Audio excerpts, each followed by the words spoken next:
د حکومت د طرفه سیمان چې دی هغه بار بار بنديږي. ستاسو د موبایل کم نمبر دی هغه اکثر چې دی بند شي. د ډیرو کسانو چې دی بند شوي دي او مشکل چې دی دا تم راغلی او اوس چې تاسو ځان نوې نمبر آلی نو هغه تاسو ته ارزان ملويږي. اکثر د پلازو کوڅو کې چې دی هغه پری ملويږي. او کله چې تاسو خپل زوړ نمبر را وکاږئ او تاسو نمبر بند شو په هغې ستاسو نه 1500 روپۍ چې دی دا اخلي. خو د دې ظلم خلاف چې دی د دې منګه اواز چې دی دا نه اوچتو.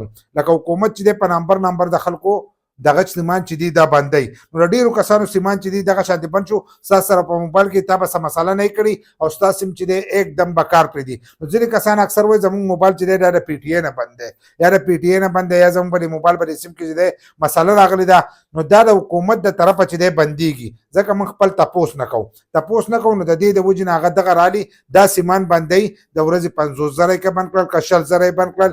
دا چې ته دوباره را وکاږې نو په دې باندې به ته 1500 روپۍ چې دی دا به ورکوې. د 500 روپو نه چې دی دا اوس ارزان نه راوځي.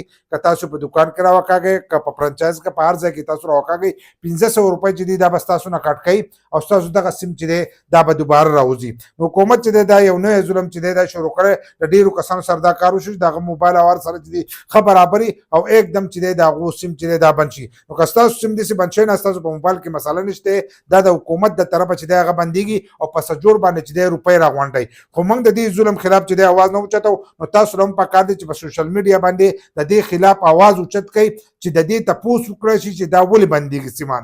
ځکه موږ خو څه غلطي نه ده کړې چې دا سیم د څه وجې نه بندېږي.